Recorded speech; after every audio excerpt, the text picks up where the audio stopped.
Yes. Right. Yes. You're good, right? Good Yes, to I go. can see it. All right, so this is more or less how we dream. I mean, they have beautiful lawn with beautiful San Agustin grass all over. I took that picture in Homestead last week.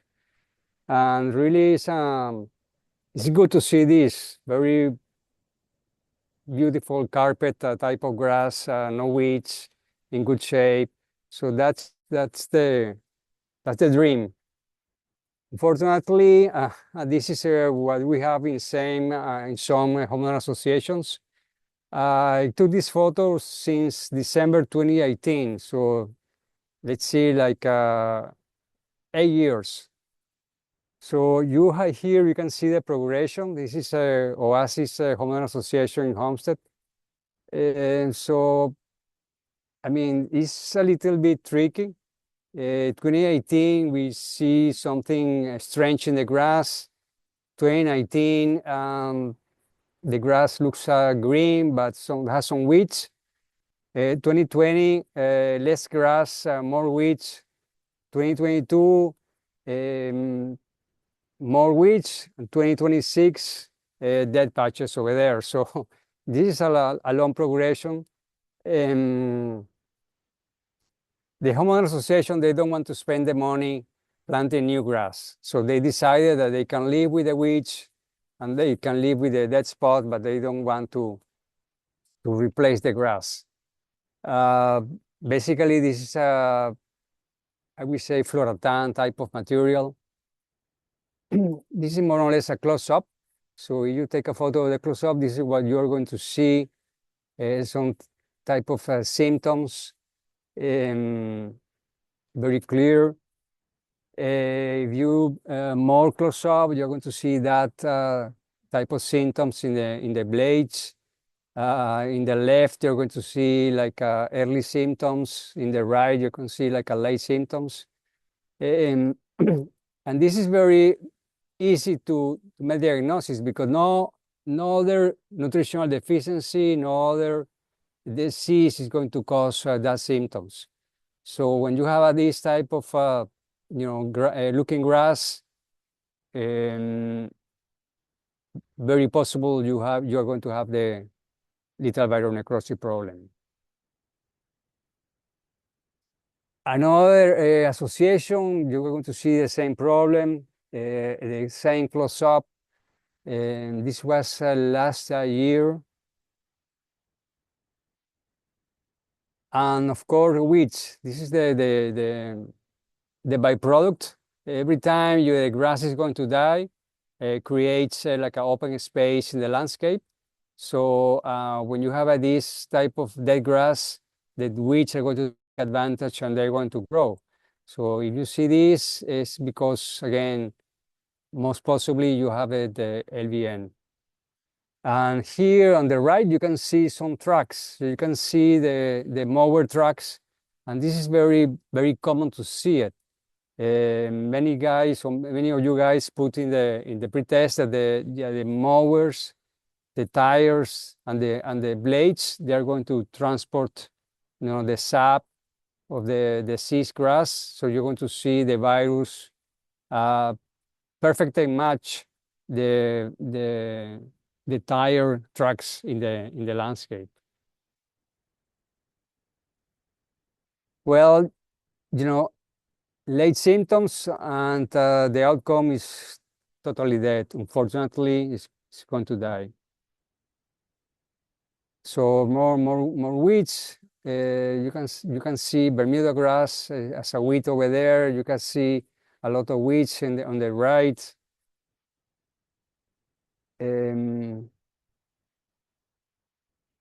More properties with more problems. So this is a park in the Miami area. They are replanted. You're going to see they're going to replant a new grass, and they're going to use palmetto or citra blue. They are not going to use Floratan because Floratan is the species, the variety that has most of the problem with the LVN.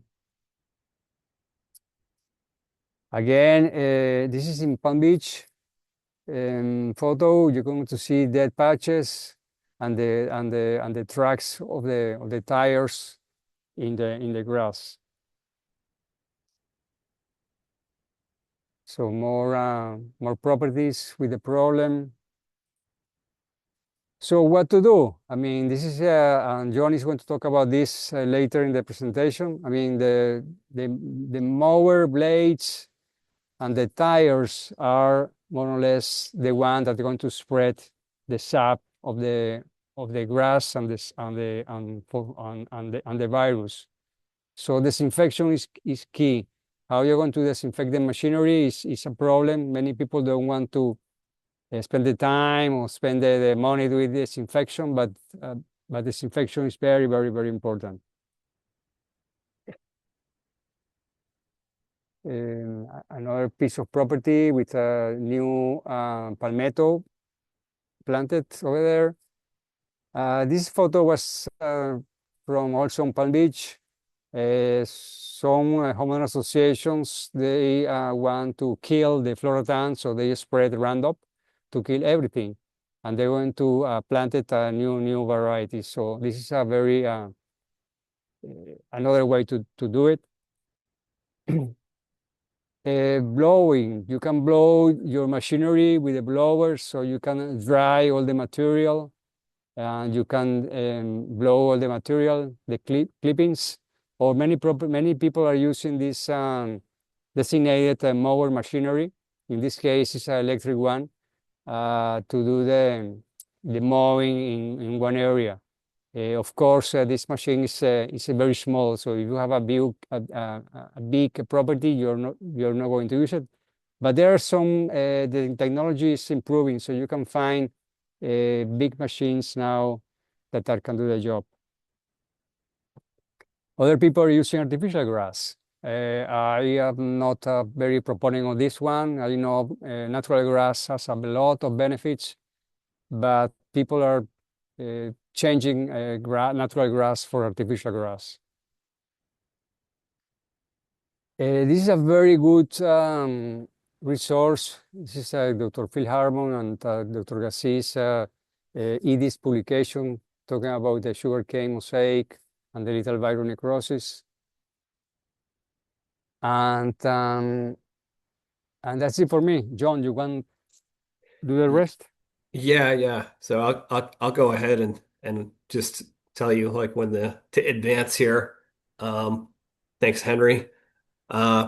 So I guess we're representing the local UF presence with IFAS extension in our respective counties, and a lot of the issues that get brought up or are identification. So I kind of just wanted to start off here pointing out like that this is what it looks like. It can be a little cryptic or tough to pick out like in the early stages. If you, I mean, looking at the slides that Henry had early on, people will often notice that like there'll just be little spots that are dying early on. But if you get closer and look at the turf, this is what you'll see. You'll see this mottled mosaic pattern in the turf, and when it progresses. So can I go next slide, please?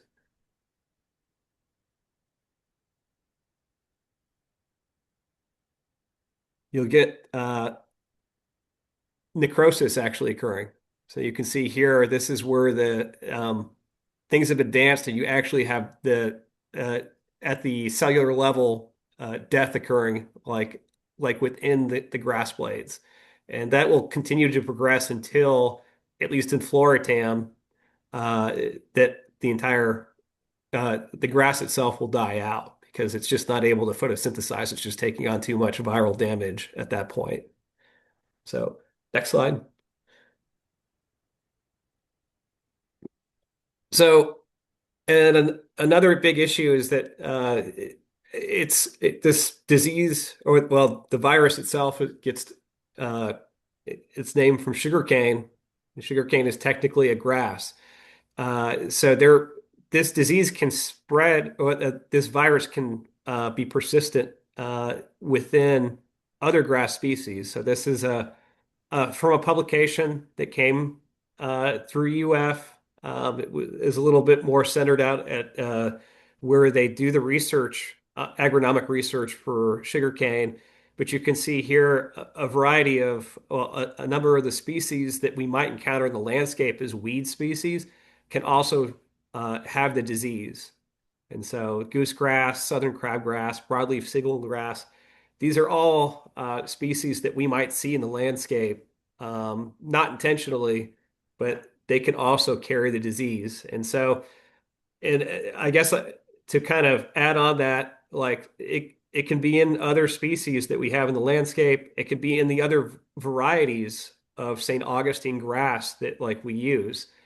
It's just that it's lethal for the one that we typically that had been really popular for cultivation purposes is and Floratam. So next slide, please.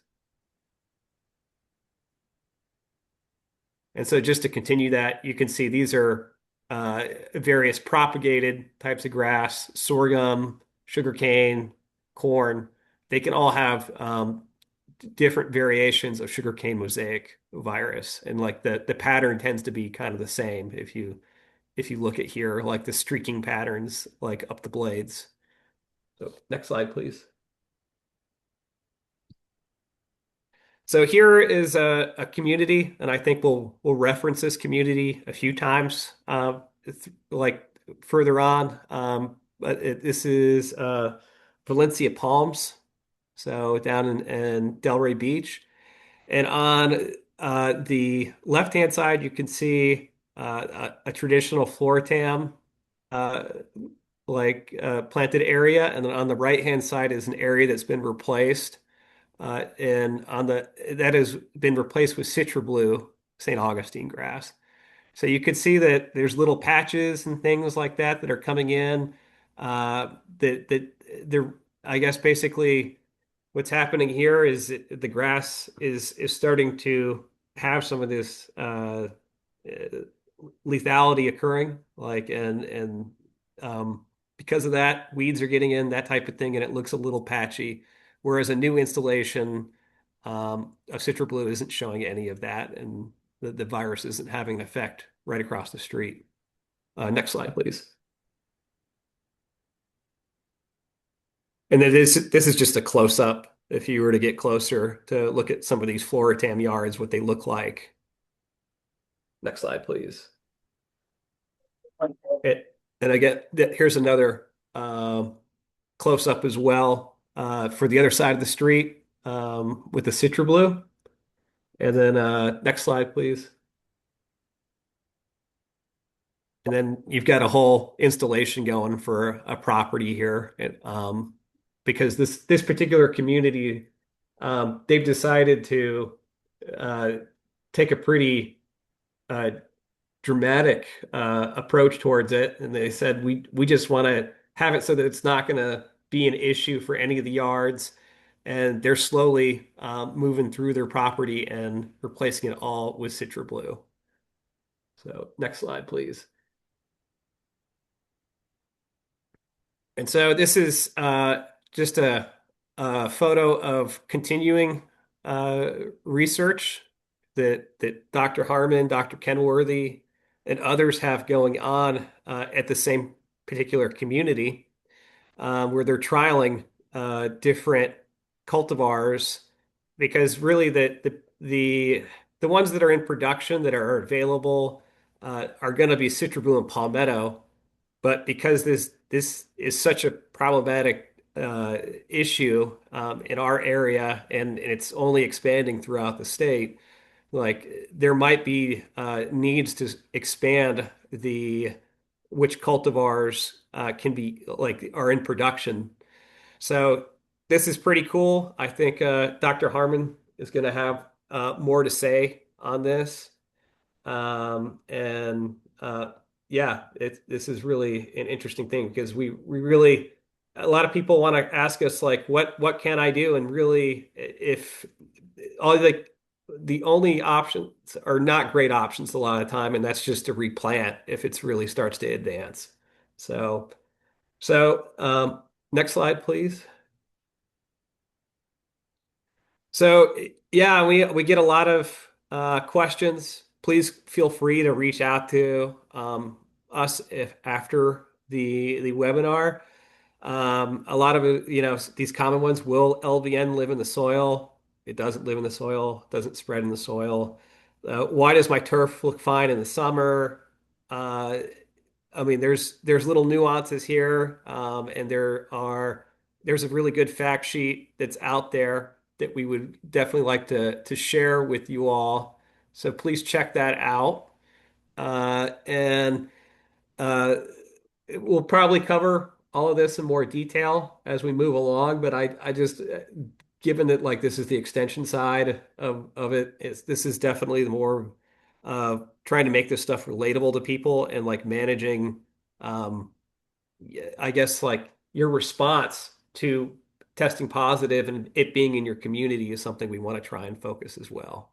So, so next slide, please.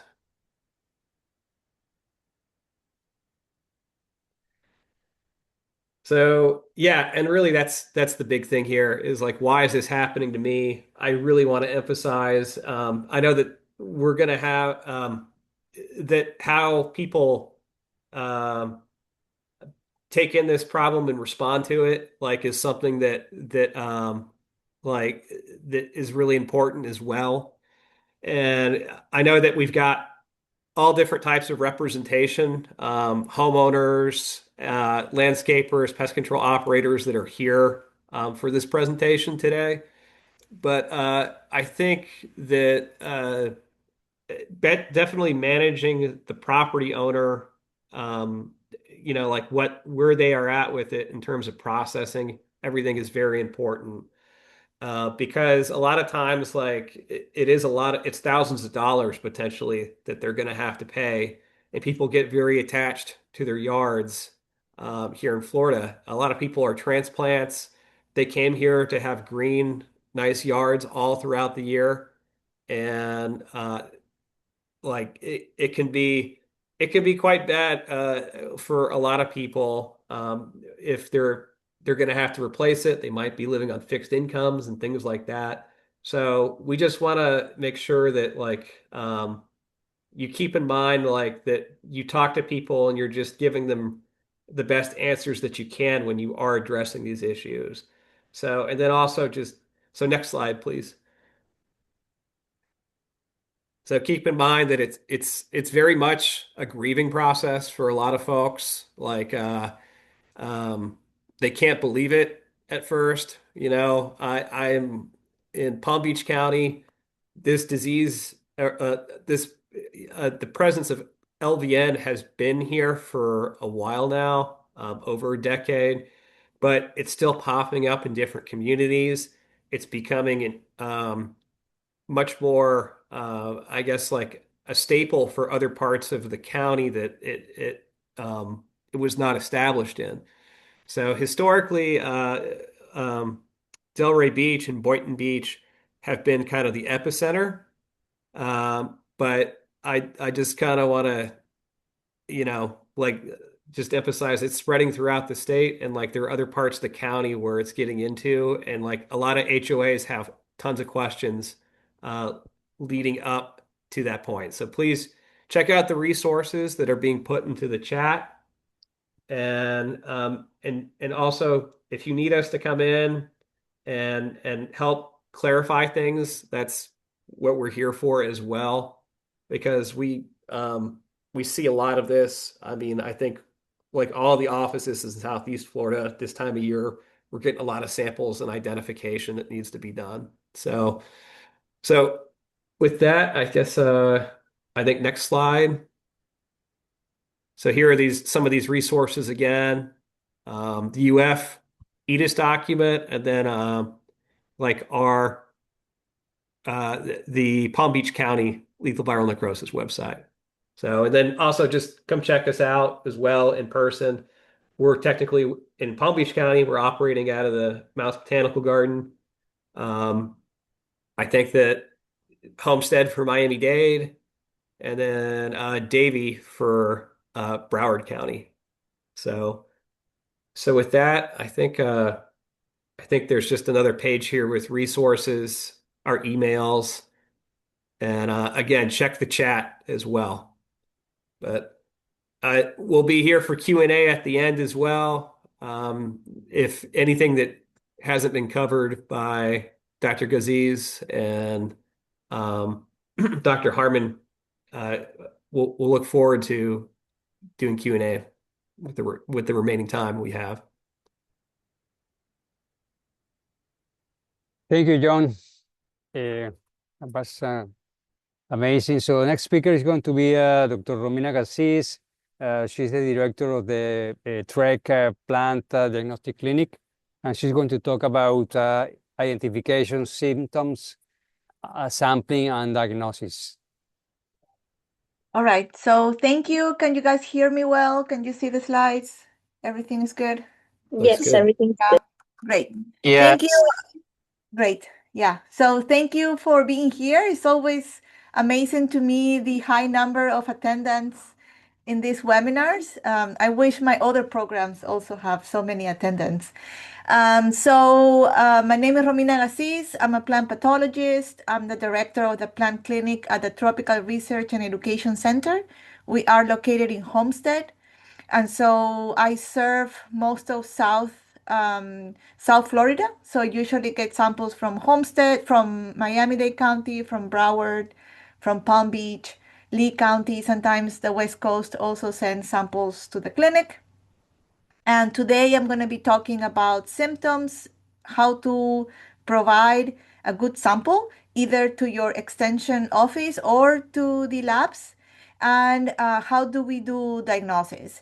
And so some of these items have been already mentioned, but I think it's good to reiterate some of these information, and I'm going to go really slowly and pointing out all those symptoms so you are able to help your clients better.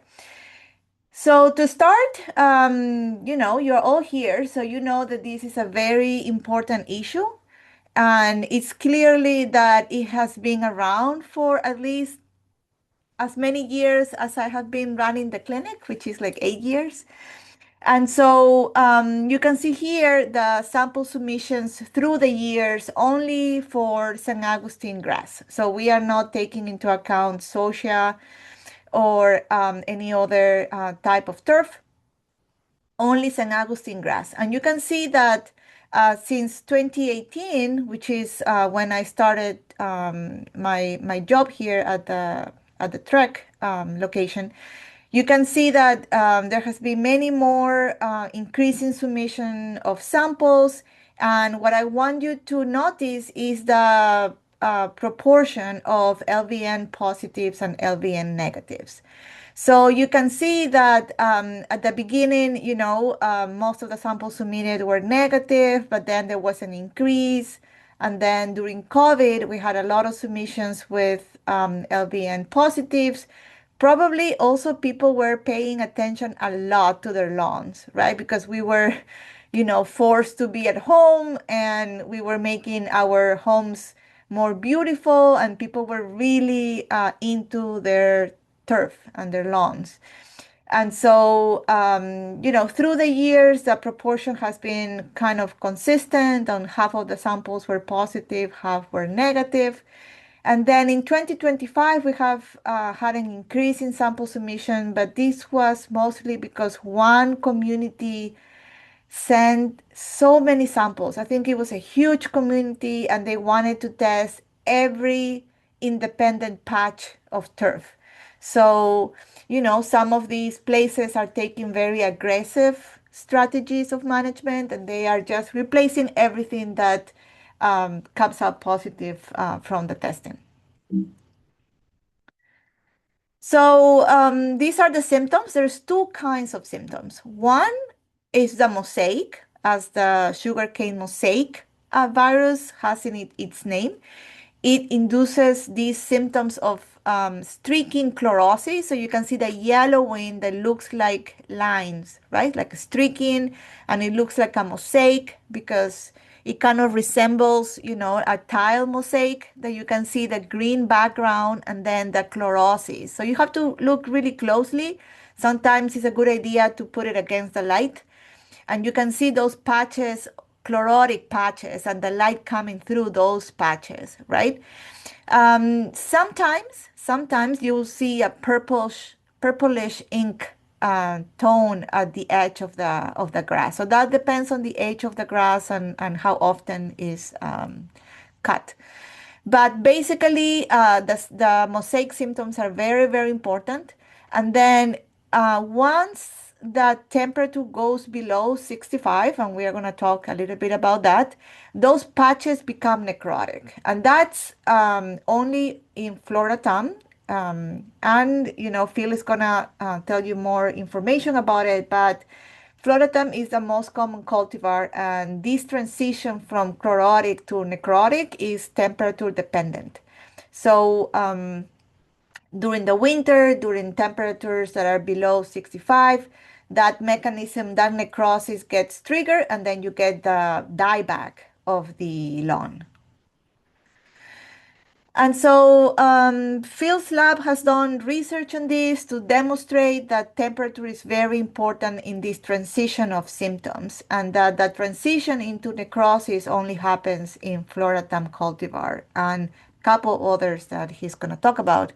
But here you can see his experiments in which the infected tissue, infected plants were kept at 82 in a greenhouse, and you only see the development of the mosaic. So the yellowing, the streaking, the chlorotic patches. But then once they manipulate the temperature and make it lower than 65, then the necrosis was induced. So those patches because those patches are actually dead plant, right? Dead tissue. And then it started to decay, and it's just, triggered by this reduced temperature.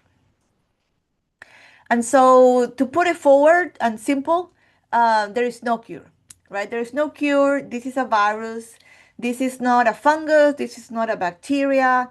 This is not a pest. So if anybody is telling that they tried this fungicide, that they tried this bactericide, that they are using this oil concoction or something like that, it's not going to work. This is a virus disease, and there's no cure so far. People are working towards finding cultivars that are tolerant or resistant, and so that's a different thing. But there is no product that you can buy that will cure this disease. And so once the plant is infected, there's no way to eliminate it. So it is very important to learn how to recognize the symptoms early, right? So you don't invest more resources. You're not saying, oh, it is yellow, so I'm going to put more fertilizers. Oh, maybe it's a fungal disease, so I'm going to drench some fungicide. So we need to know, and your client needs to know, if this is an uncurable disease, if the turf is infected with sugarcane mosaic virus and it will develop lethal viral necrosis, then they need to know, because then the mitigation strategy starts, right? You don't want to have a client that keeps pouring money and resources and hope that the lawn is going to get better for the summer, for when they visit, they have visits, and so that hope really can be, if they have the virus present in the turf and the turf is Floratam, they should know, and the earlier the better, so they can start thinking about mitigation strategies and plan for the future.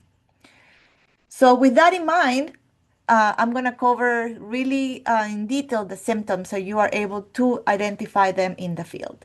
So again, always look at the blades very closely. If you can, put it, against the sun, so you can see those chlorotic patches that usually go on the direction of the veins of the blade. And so it looks like lines, like streaking. That's very telling for this disease. However, as we will see later, there are some other things that can be confused for the non-trained eye. So the more you train, the better you become identifying these symptoms, right? So this is definitely one tell symptom of the disease. Here, you can see the purplish at the edges, at the tips of the blade, but these are when, you have very grown turf. And you again can see those chlorotic patches. In this case, that this plant has been infected for a while, so those patches are definitely larger. And this plant has not experienced yet the low temperature, so that patches, haven't progressed into a more necrotic symptom.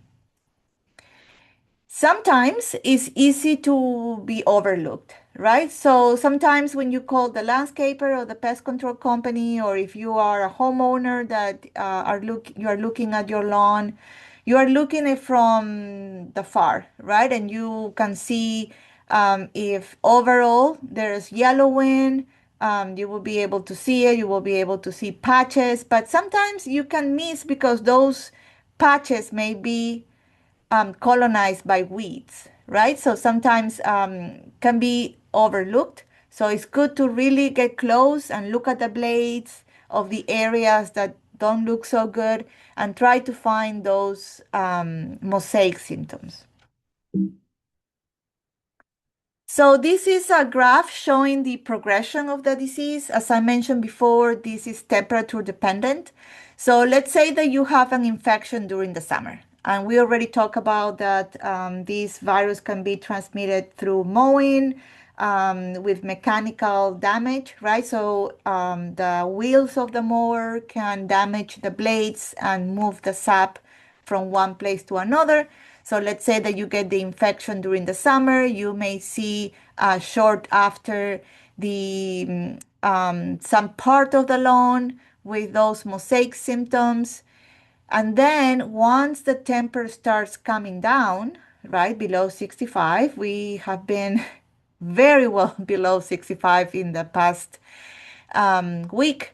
But regularly, we do have some nights below 65, entering the winter and the end of the fall. And so you will see those patches becoming necrotic and showing the dieback. And at the end, you will see the death of the lawn, right? It's not going to die in 1 year, but progressively, the lawn is going to become weaker and you're going to have a lot of dieback. And then those empty patches are going to be colonized by weed. So even the resprouting and the new growth it's going to be contaminated with the virus because all the grass is connected underneath by rhizomes. But also because there's not going to be space for new grass to colonize the space. So you can see here coming from chlorotic patches all the way to dieback. It is known, or it is on average, that in 3 years the lawn is going to die. It can be more, it can be less, but definitely give you some time to prepare yourself, right? So this is to just show you, that even in South Florida, we have cold weather and the temperatures will drop below 65. I mean, I always show this slide in previous years because sometimes we don't realize that it's cold outside because it's usually overnight.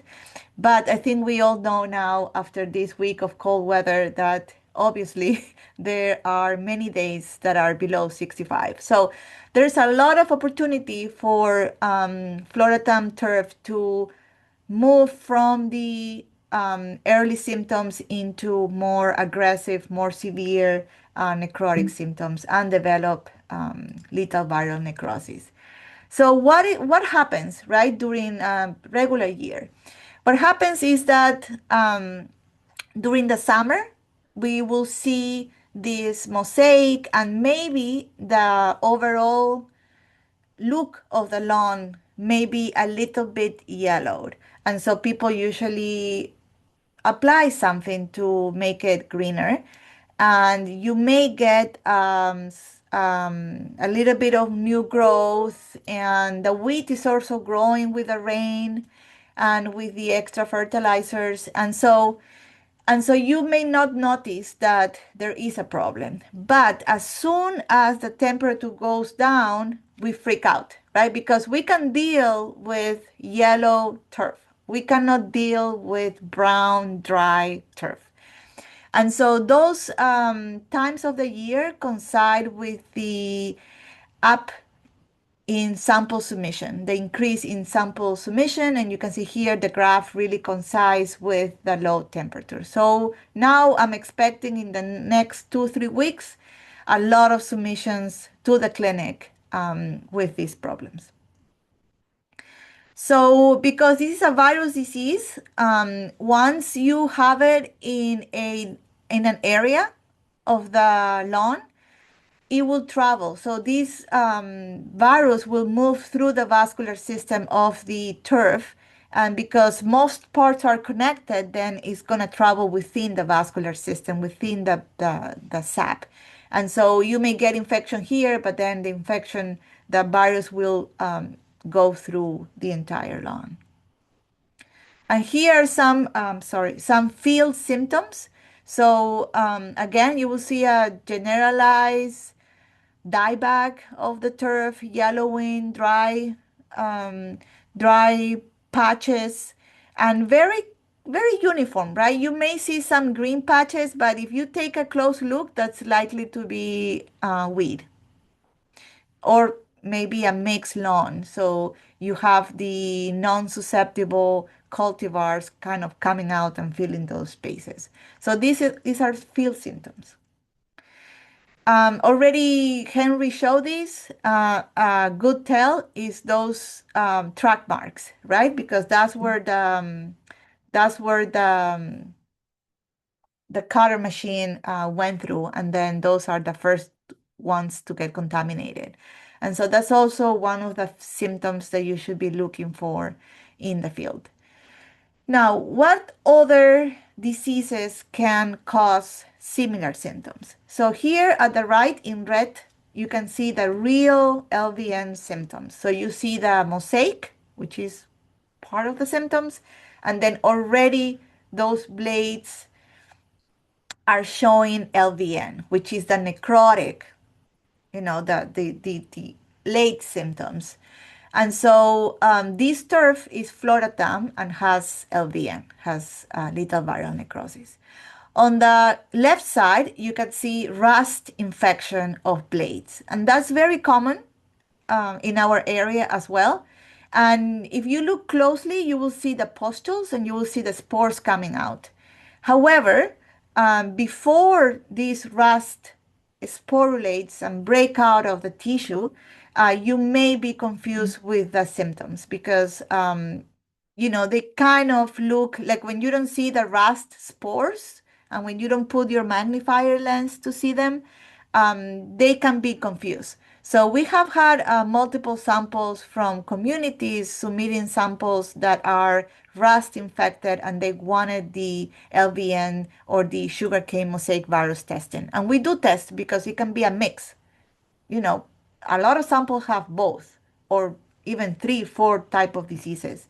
But the one that is lethal is a lethal viral necrosis. So that's kind of like the one that matters the most. Another disease is this gray leaf spot, which is a fungal disease. And also when you look very closely, it's different, right? This really doesn't look like mosaic, but when you are looking from afar, it may be confused with LVN symptoms. Here you can see this sample also has that gray leaf spot and maybe even some of the rust symptoms. Field symptoms can also be confused with fungal diseases like large patch or rhizoctonia diseases. Here you can see a microphotograph of the fungus. And it will also cause, large patches of dead turf, but usually they have a shape. So LVN is kind of generalized. You don't see really like a circle or some kind of irregular shape blob. But with large patch, you usually see that. And then you can see these blades here at the right, bottom right, they don't have any mosaic, right? Another fungal disease is Taycol, very, very common as well in our area. And this will also cause dieback and death patches in the lawn.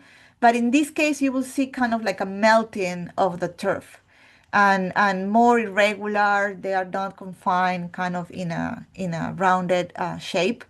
And here you can see a micrograph of the fungus.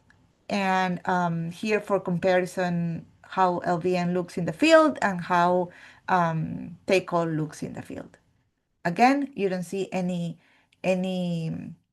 mosaic in the blades, and then there's a lot of root rot, right? A lot of root rot.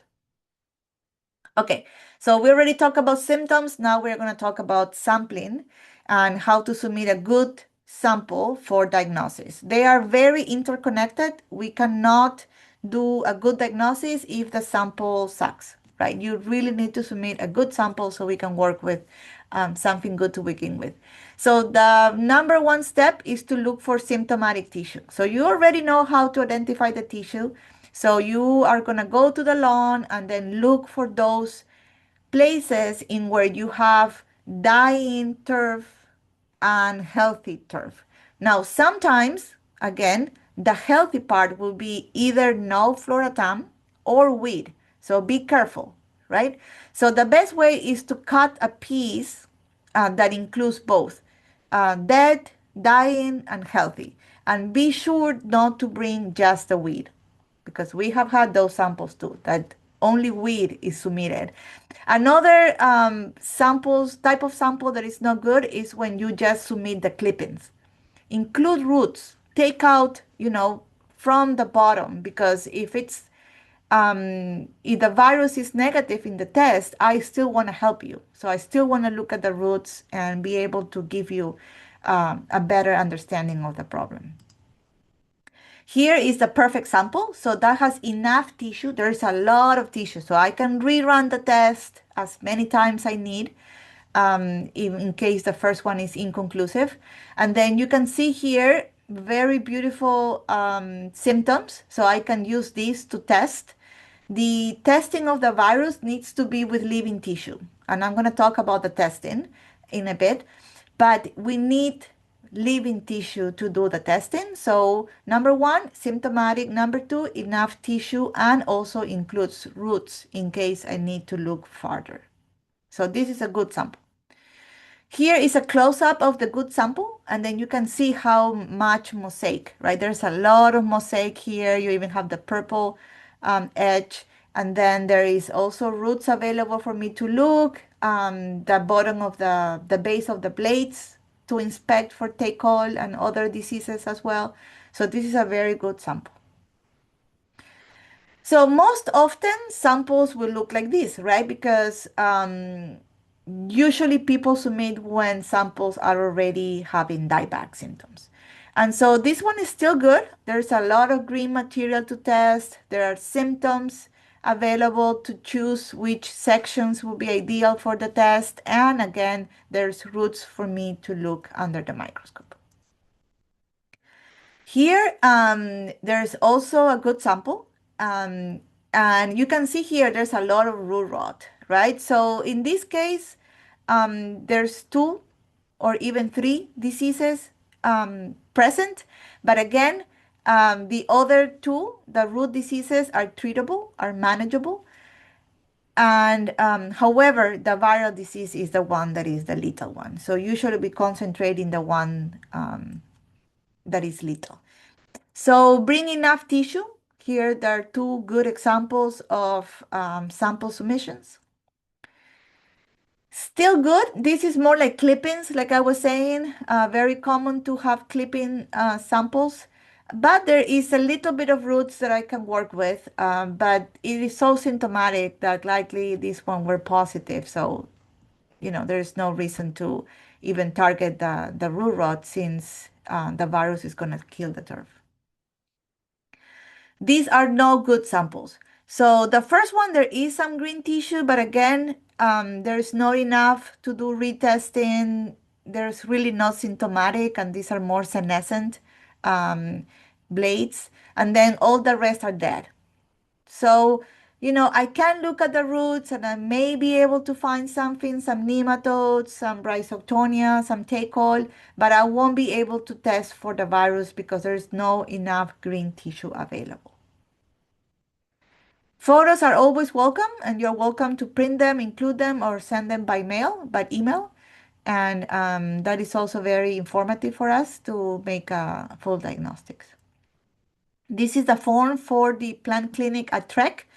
The Rapid Turf Clinic and the Plant Diagnostic Center in Gainesville have a different form that you can access online. The most important thing in these cases for me, besides your contact information, because we are gonna send a report by email, your phone number so we can, contact you in case we need more sample. But very important is that you tell us what is the variety. And I'm going to explain why. But something to ask your client, maybe do a little bit more detective work on where did they get this lawn and if they're sure that it is that variety and so on. So that's very important. Also, do not let the sample degrade, right? So once you pick the sample, don't throw it to the back of your car and then just leave it there for days under the heat, under the sun. And so when you collect it, you have maybe a couple of days to bring it to the lab. You can walk in. We are open Monday to Friday.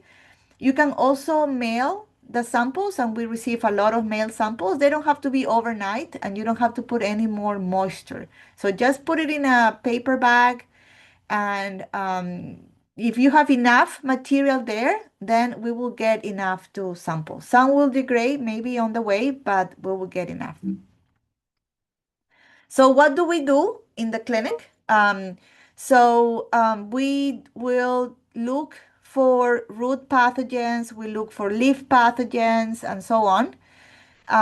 Unfortunately, viruses, there's not many options to do diagnostics for viruses, right? Because they are very, very tiny, and then we cannot look them up in the microscope, we cannot culture them.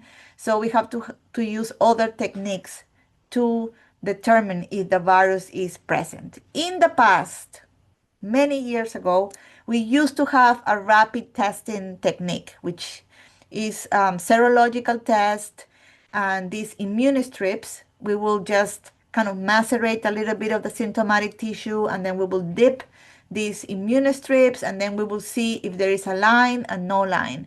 Kind of like COVID testing or pregnancy testing. It was really convenient. People could buy them online, and then we were advocating to all the companies to have some with them so they can test on site. We did workshops testing, showing people how to test. However, this doesn't work anymore. They reformulated this test, and it took out of the list of of viruses, the sugarcane mosaic virus. So it doesn't work anymore. So sorry about that. But if you took previous workshops, just to let you know that it doesn't work anymore. So now we have to do a more laborious test, and it has to be done in the lab. And so it's not, field deployable. So it's more laborious, it's more costly, but it's very sensitive. So I really, really like it. It has been implemented in the clinic, and I know that in Phil's lab is also available. And so what we do is an ELISA test, and it's also a serological test. And here you have how it looks in the plate. So you have your controls, and then you have your replicates, you have your samples. We do 3 replicates per sample, and then in this case, sample number 6 has been positive, and you see the 3 wells yellow. So yellow is positive, clear is negative, and so this is how we know that the virus is present. Again, this is different than LVN. As for now, we know that sugarcane mosaic virus is present in the sample. If the sample is going to get LVN or it has LVN, that will depend if it's Floratam and if it's developing necrosis. So this is the testing flow chart at the clinic, at TREC. And so if you have a San Agustin sample, right, and you tell me that it's a Floratam, or you say, I don't know, but it has mosaic symptoms and necrosis or necrosis, either or, we will do an ELISA test. If the ELISA test is positive, like I show you, if you see the yellow wells, then it's symptomatic, right? So if it's Floratam, we will diagnose as Sugarcane Mosaic Virus was present and the sample has lethal viral necrosis, especially if they have already the necrotic symptoms. Now, if we do ELISA, if symptomatic, but you tell me I don't know which cultivar it is, then we will tell you that the virus is present, but I cannot tell you that it will develop LVN because we don't know the genetics of the turf, right? So I cannot predict that it will get or not, it will develop into LVN or not. And as Phil will talk about, there's other cultivars that can harbor the virus but not develop the disease. And so we also will do microscopy to kind of complement that diagnosis. Now, if you are submitting San Agustin and the ELISA is negative, then we will look at the roots and we will report what we find, because that yellowing could have been caused by rust, by other foliar pathogens, or by a compromised root system. So, you may not see the mosaic per se, but you will see some yellowing. And the other cultivars are not really tested for the virus. This is how the report will look. And I'm going to show you 3 cases so you are clear on the type of reporting that we are doing. So the first case, you have a San Agustin cultivar Floratam. There is mosaic and necrotic symptoms present, and the testing was positive for the presence of the sugarcane mosaic virus. The diagnosis will be lethal viral necrosis because you can see already has the symptoms, is Floratam, as you documented, and the virus is present in the sample. Case number 2, you have an unknown San Agustin cultivar. The mosaics are not present, and the virus is not present through testing. So I will report as negative for sugarcane mosaic virus, and we will report what we found in the root system, that in this case, we found Rhizoctonia. The third case, a little bit more tricky. So it's an unknown San Agustin cultivar. There is mosaic and necrosis symptoms in some blades. So this can be a case of the mixed turf. Sometimes there is palmetto or other turf that is not San Agustin, and then, people are confused, right? Why is dying by patches and some blades have it and the other ones not? We will choose the ones with the symptoms, right? And it's positive for the presence of the virus through the testing. And so because you didn't say that this is Floratam, and I'm not seeing really the necrotic tissue typical of the disease, I'm going to report as the virus is present. I am going to tell you that only the Floratam dies from this disease. There's some information here in the report, and I'm going to also look at the roots and report the pathogen. So here are some frequently asked questions. Does the presence of the virus means my lawn has LVN? No. So only when the lawn is Floratam and the lawn has developed disease symptoms that go from mosaic to necrosis to dieback. What happens if I have another San Agustin cultivar that tested positive for the virus? So the grass could develop mosaic symptoms, so it will be yellowed, but it will not develop necrosis even when the temperatures go down. Can my lawn have more than one disease? Yes, yes, yes. Usually they have more than one. But very important is that if the sample already has the virus present and has LVN because of its genetics, and we're already seeing the symptoms, then it's not likely that it is important that there's other diseases, right? It's time to really prepare for replacement. And so, can the PDC identify which cultivar of St. Augustine you have? No, we cannot do that. And that's it for me. I just want to show you the resources. We are taking samples, from walk-ins, mail. We do the serological test. We, do all the other kind of testing on root pathogens, foliar pathogens, and yeah, we're here to help. And you can also send samples to Gainesville, depends on what's your preference and location. And that's it for me. If you have any questions, you can always contact the clinic or contact me through email. Thank you very much, Romina. Always amazing learning a lot from you. So next speaker is going to be Dr. Phil Harmon. Dr. Phil Harmon is the director of the Rapid Turfgrass Diagnostic Service in Gainesville. He's going to talk about the history of this disease and the research updates that he can have it.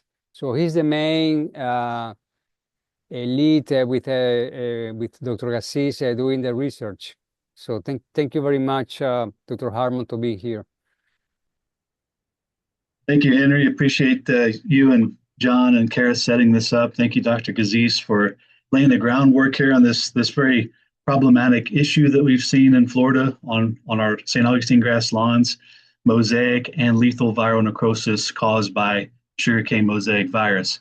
I'm the turfgrass pathologist for the state of Florida. I'm an extension specialist. I've been doing this now for 22, going on 23 years.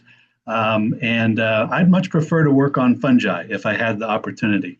But this has been a viral problem, has been laid out here since 2013 that we've had in the state of Florida, causing some real headaches here. And you've seen symptoms of this problem. You've seen some of the cause of this is a virus. It can cause two different issues. We're going to talk about when this virus showed up in the state of Florida, how it progressed from being something that no one really cared about to one of our major disease problems on lawns in the state of Florida today. We'll talk about research that we've done to show to you how we know what we've presented today is the case. How do we know this is a virus? How do we know it's one virus that causes both?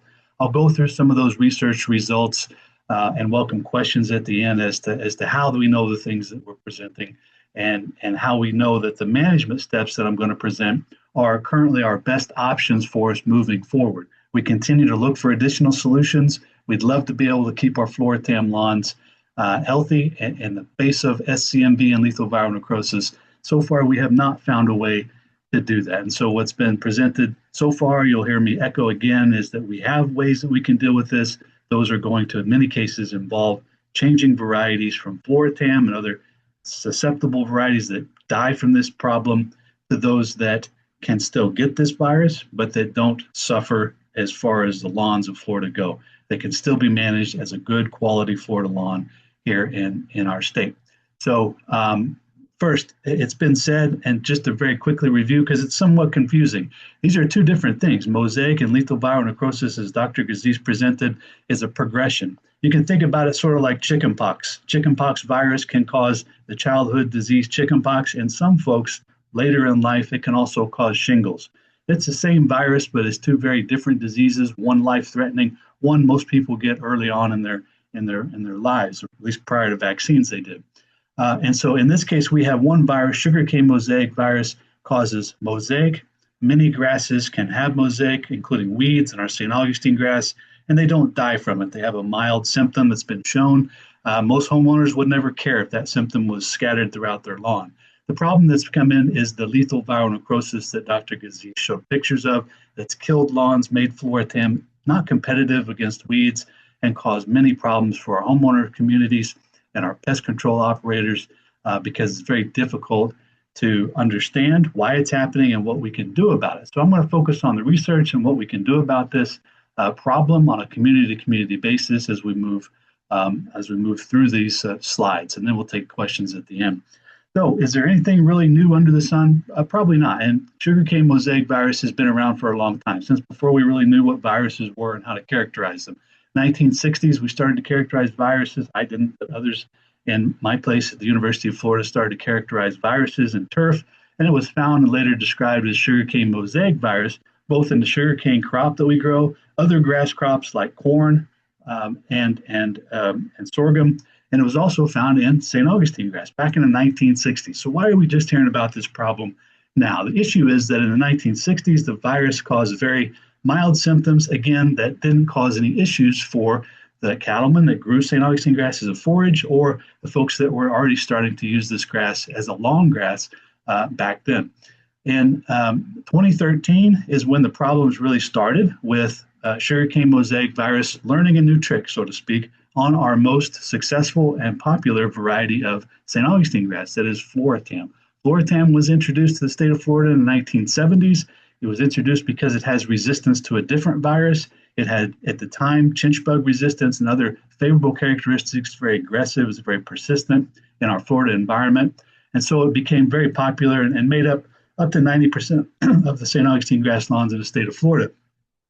Since 2013, those lawns have been affected by this virus in a very severe way that we've called lethal viral necrosis. That lethal part that Dr. Gaziz talked about means that the grass can die.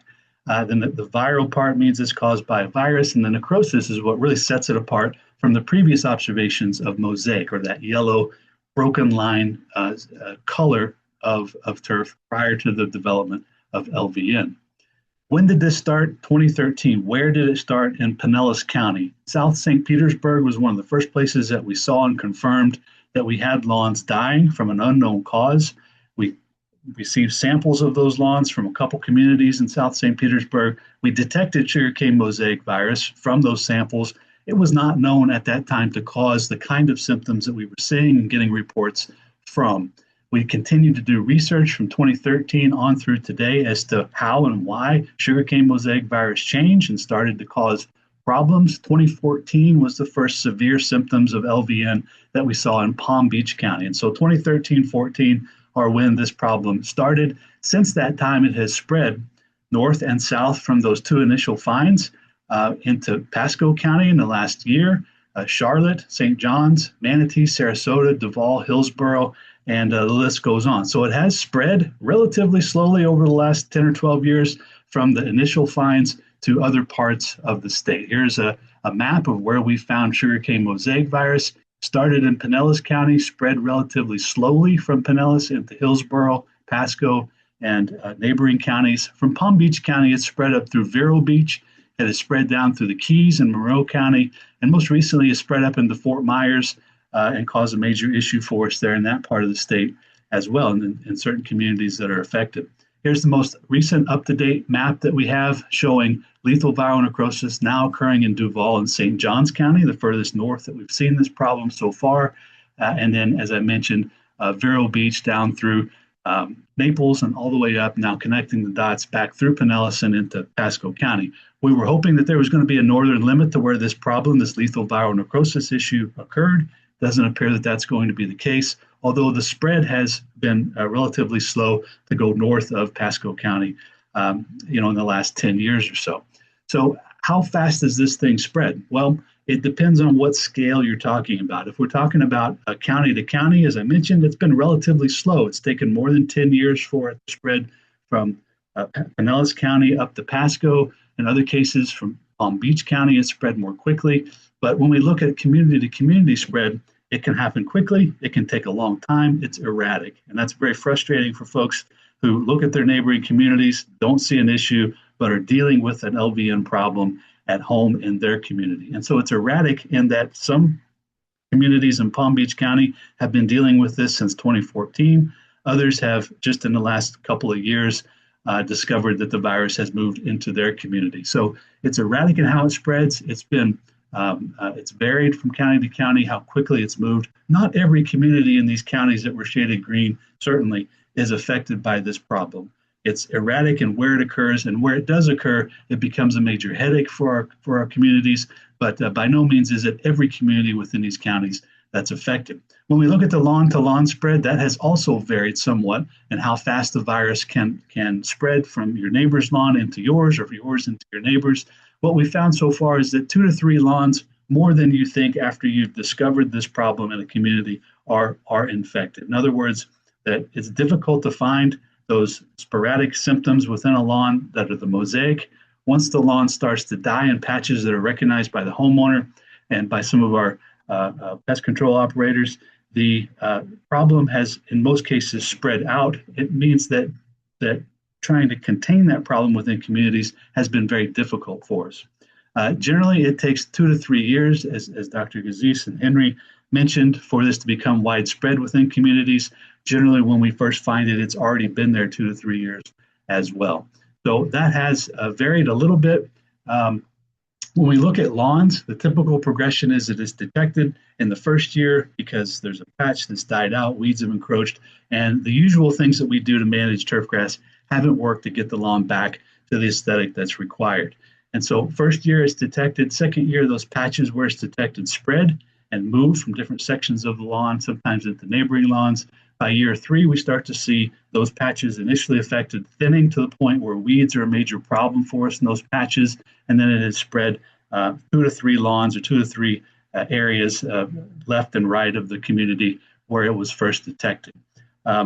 It's been discussed, and how this is spread through mowers. We'll go more into that later in the presentation. But what kind of lawns are we seeing this major issue occurring in? Unfortunately, it's our best quality lawns in the state of Florida. High quality monocultures of Floratam, St. Augustine grass that have been meticulously maintained, in some cases for 20 years, are the hardest hits. They're the ones that have the grass that's the most susceptible. They're the ones that are developing mosaic and then LVN, and that are dying from this issue. And they're also in communities that expect a high aesthetic for their lawns in most cases. So there are other stresses. We've talked about the low temperature stress. That is by far the most common stress that can trigger the transition from the mosaic, again, which is yellow and not particularly concerning, to the lethal viral necrosis. Low temperatures, somewhere around 65 or below, can and do trigger it. There are some other stresses we've seen over the last 10 years that can also trigger it in the summer, including herbicide stress, drought stress, and others. It's rare for that to occur. It's the exception, not the rule. So questions that I get often start out, what's going to happen in my community? We've had this discovered now. It's going to spread, we think, but how fast is it going to spread? What's going to happen? What do we have to do? It's difficult for us to make predictions, especially about the future. That's a Yogi Berra quote, right? Or at least attributed to him. And what we can do is tell you what we've seen in the hundreds of communities that we've worked with, what's likely to occur, and then explain some of the science as to what this thing is, how it moves from plant to plant, how it kills our lawns, and what are some of the best management practices that we have to slow the spread, to slow and reduce the impact that we have in our communities, and how to deal with it when it does become severe enough that we can't take it anymore and we have to do something about the problem. So research. How do we know what this is as a virus? How do we know it's the Sugarcane Mosaic Virus if it never caused those symptoms before? And the short answer is research. The research that we've conducted has not stopped since 2013, since the initial discovery. Our funding has been meager and limited. It is a turfgrass disease, and people don't eat turf, so it tends not to gain as much attention and research funding. But we've done a lot with the funding that we've received, from my opinion, as far as learning about what this is and what we can do to deal with it moving forward. There aren't a lot of good, easy answers for what to do about it, but here's what we found out so far. From these samples that we found in Pinellas and Palm Beach County, the first thing that we asked ourselves, what is this? And what is this new problem? Is this virus that we're able to see is in this sample causing the problem? Is there something else going on? We did a project called the Viral Metagenome of these lawns. We took 89 samples in total across these 2 counties from different communities, from different lawns that were dying. We used a process called Illumina next-gen sequencing, and we sequenced all the viruses that were present in those plants and narrowed down across those areas that were affected which ones were consistent and which ones were known to be plant pathogens and which ones may have been causing our problem. After we found and described the viruses that were present, the next steps were to validate by inoculating new grass, healthy grass with the virus and recreating the symptoms. And that's what we did as part of one of our first studies that was published here in this paper with myself, Ricardo, and Jane as authors. And essentially what we did was to take our sample from Pinellas County, extract the virus in a crude extract, inoculate Floratam St. Augustine grass, put it in an incubator at 65 degrees Fahrenheit, and show that when the grass is not Floratam, it develops mosaic.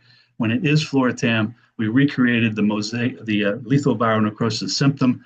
The grass died, confirming that this virus that we had was causing our major issue.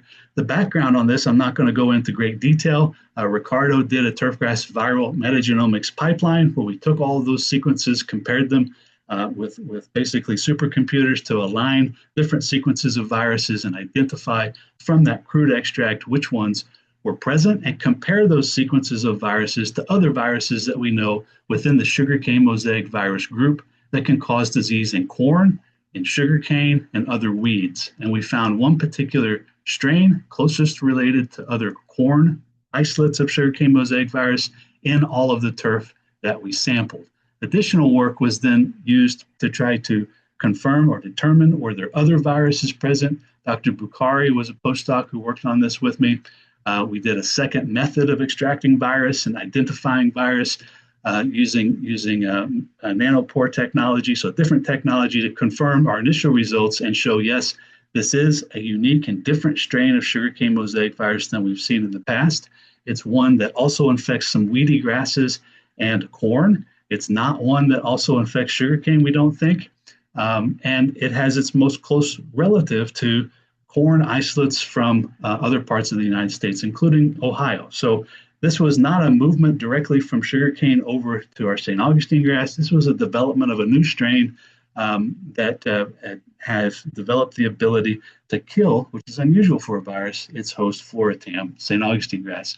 Dr. Wang did some additional tests with multiple isolates to compare to see how variable is this virus in our populations. Is that one virus? Are there several different viruses in the Sugarcane Mosaic Virus group that are killing our lawns? And where is it coming from? Our idea was to try to stop this as it spread across the state. The long and the short of the story was that we found some variation.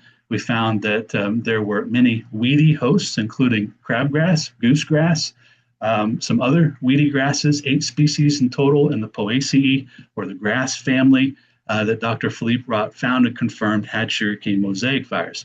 Those that came from St. Augustine grass and were causing our lethal viral necrosis could also infect crabgrass and goosegrass that we saw on our lawns as harboring the virus in between transitions and renovations that we undertook to try to stop this progression.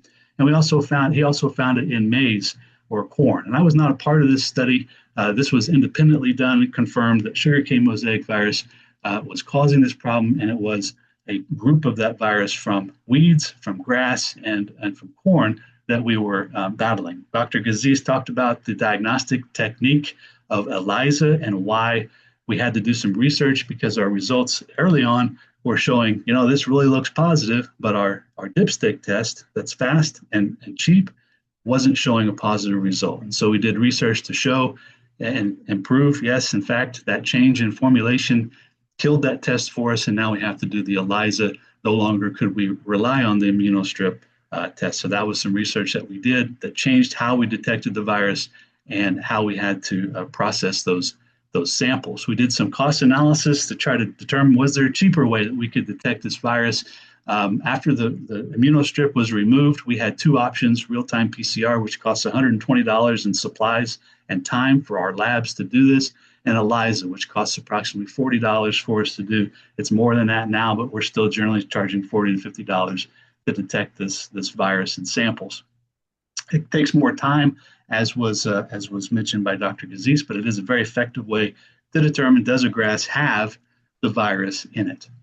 When we looked at research for trying to prevent spread, early on, we wanted to try to isolate this virus to lawns that we had detected it in.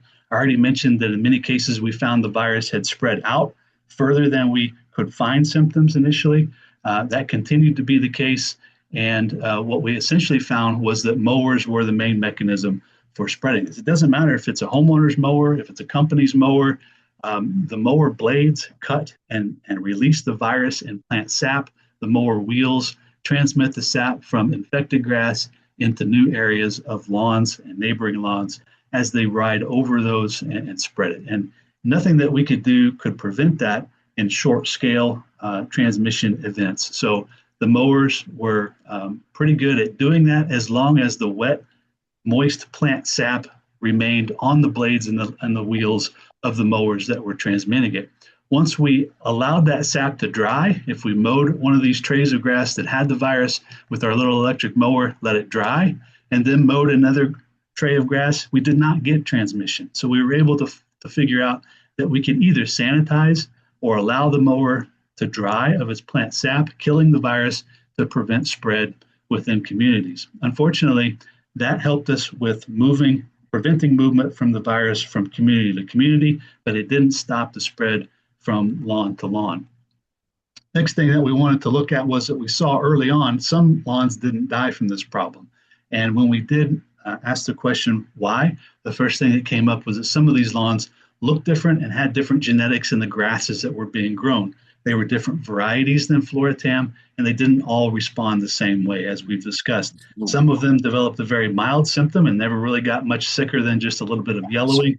That could be difficult to find. You had to crawl around your hands and knees to find it. Others became severely affected and ended up dying. So we purchased all the sod that was available at the time, inoculated it all, moved it into the incubator, and tried to determine, do we have varieties that we can recommend that don't die from this? And the answer was yes, we did. In fact, none of the varieties that we tested, except Floratam, died when inoculated with this virus and exposed to cold temperature. That was a good thing that we discovered and that we shared. Unfortunately, it still costs a lot of money to change lawns from Floratam to something else. And there wasn't a lot of the something else, other varieties, being grown because Floratam is an excellent grass. These were the symptoms that we were able to recreate, again, by doing this artificial inoculation and temperature exposure, mimicking what we saw in the field and showing that that was, in fact, caused by the virus and the cold temperature exposure. Interestingly, what we also found from these different sod products that were purchased or donated and that we inoculated, we had one Floratam from Farm C here that didn't die. That was interesting. Why? Did we inoculate it the same way? Our sample from Pinellas County of Floratam did die. All these others developed mosaic, even at the 65 degrees Fahrenheit temperature. What was the deal with this one? And what happened was we stumbled onto an issue that later was going to become a major problem for us, and our recommendations for what to do about this issue when you have a Floratam lawn that fails because of LVN. What we found was that two of those Floratam lawns, or those Floratam sod products, were actually Floratam. One of them was not. It was a different genotype of grass being marketed and sold as Floratam unknowingly by the sod grower that was cooperating with us. When we did the genetic testing, Dr. Kevin Kenworthy, our turfgrass breeder at UF, did this sampling effort on landscapes and sod farms and found a real can of worms as far as the genetics of sod products that are available on the market today in Florida. This later led in 2020 to some problems in Boynton Beach and Palm Beach County, where we had reports of lawns that were not Floratam, that were bitter blue St. Augustine grass, that were dying from LVN. When we went and looked at these, they were definitely dying. The sod that was purchased and under the assumption that it was bitter blue by the grower, by the third-party wholesaler that sold it, and by the folks who installed it. Unfortunately, what they found in an extensive sampling, Dr. Kenworthy's lab did genetic fingerprinting on the grasses. Those lawns that died all ended up being Floratam. So Floratam was being sold under the name bitter blue. Unfortunately, it died. And this occurred in a couple different communities in Palm Beach and across the state, and highlighted a real issue for us is that we didn't have a good way to determine what the varieties were in the sod products that were being purchased that were out there. We found that some of those sod products that were being sold as bitter blue were Palmetto or Floratam or were Raleigh. Those that were not Floratam only developed mosaic symptoms. Those that were always developed LVN in our tests. And so it was very important not just to think we were getting something other than Floratam, it really mattered what was in that sod product that we were doing. So that's some research results that we got there from some problems that arose during the dealing with this particular disease. We also wrote a grant for a plant breeding endowment proposal for establishing a St. Augustine grass genotype screen for Dr. Kenworth's breeding program. Last thing we wanted to do was introduce any varieties, new varieties that might develop this LVN symptom. It was funded. Our initial data was used to write an AFRI, which was not funded. It's a different kind of grant, a larger grant, but we did get an SCRI, different granting agencies award, and we were able to develop this improved St. Augustine grass testing technique and use it to identify 3 more genotypes within Dr. Kenworthy's program that do also develop LVN, and is in addition to the Floratam grass. So it is not specifically unique to Floratam. Among commercially available varieties, Floratam is the only one, along with Provista, which is a modified Floratam, is the only 2 that develop lethal viral necrosis. So we're eliminating those from the breeding program that also develop, and we're testing additional material and new varieties and lines that are being selected to become new varieties for this response, to make sure we don't have any additional varieties that have this potential to develop lethal viral necrosis and die from Sugarcane Mosaic Virus. We also got in 2022 a CDIT proposal, which was funding to try to develop a spray solution for Sugarcane Mosaic Virus to keep Floratam as a viable option. This was completed in 2024. The long and the short story of this was it did not work. We were not able to spray a nano-encapsulated RNA treatment onto Floratam lawns to prevent them from succumbing to lethal viral necrosis. It's something that we're still pursuing.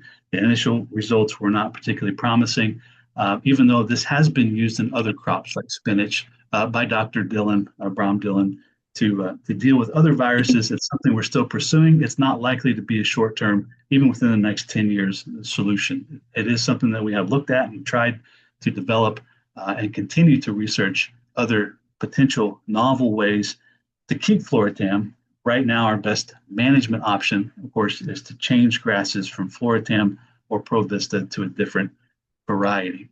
So what do we know about the management? I'm going to switch gears now and talk about what do we do about this? This is the research that we've done, fine, but now what is your recommendation? What are the options for us in dealing with this problem when it is introduced into our community and is causing a problem for us?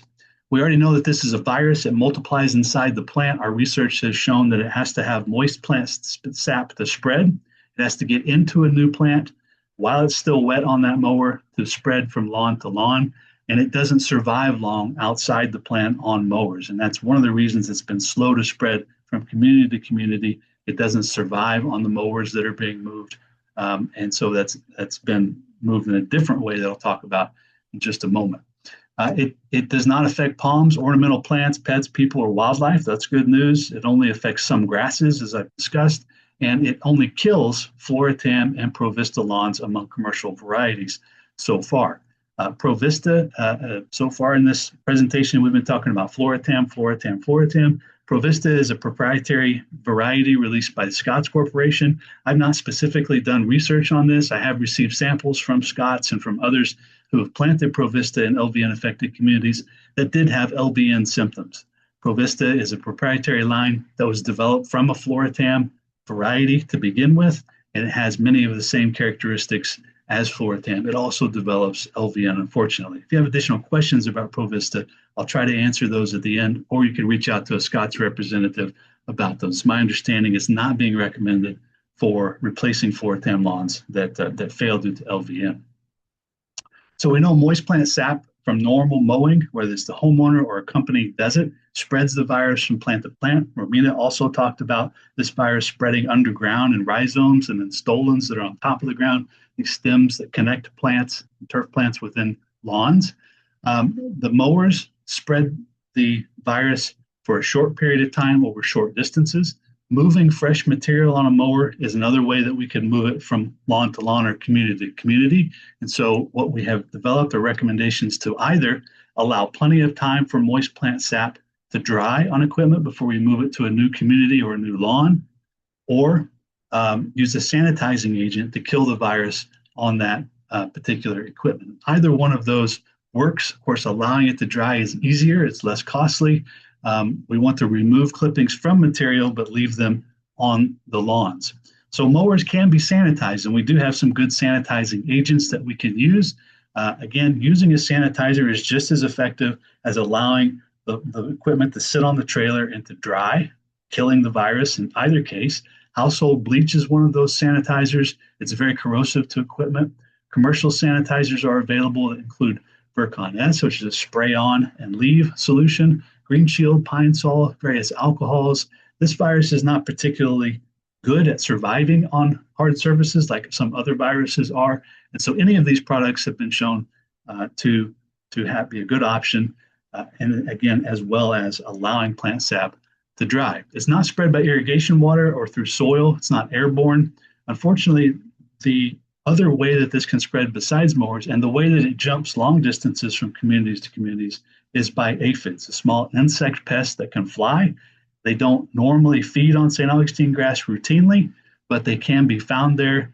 They can pick up this virus and persistently transmit it from one community to another. What that means is the pattern of distribution that we've seen this virus arrive in new communities has been very erratic, random, and not suggestive of this virus coming in on equipment. If it came in on equipment, we'd see it where the equipment is unloaded in those first few lawns every time. What we find is that it comes into the middle of a 700 home community back behind a lake.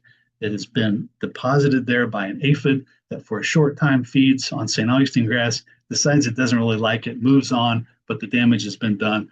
The lawn has been inoculated with this virus.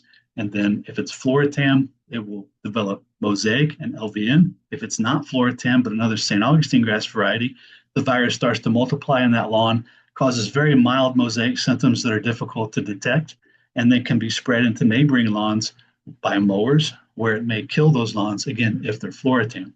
So questions that I get is, should we remove clippings from our equipment? You said it's in the clippings. Should we remove them from the lawns? And the answer is no. Leave the clippings in the lawns. That's best for nutrient cycling, but remove them from the equipment between affected communities and healthy communities, or affected sections of a community and healthy sections. The issue here is that we want to try to remove any wet plant sap that exists in those clippings from the equipment before we move it to a new location.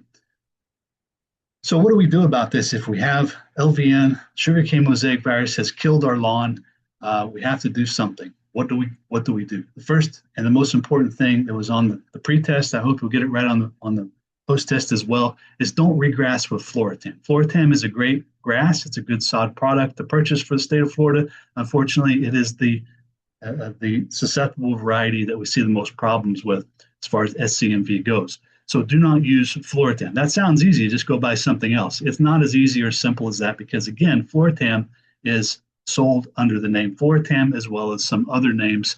And that leads to issues with how do we find grasses that are not Floratam. There are certified grasses in the state of Florida, and there are licensed grasses in the state of Florida. The only certified long grass currently is Citra Blue. It's a new release from the University of Florida.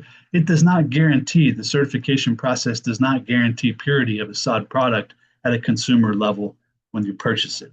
It is a step in the right direction as far as the sod producer receiving certification that what they are receiving from that foundation stock is tested by the Southern Seed Certification Association, the SSCA. So it is a step in the right direction. It tells us that grass started as Citra Blue. It does not guarantee sod product purity. Licensed sods are sod products that you pay a royalty on.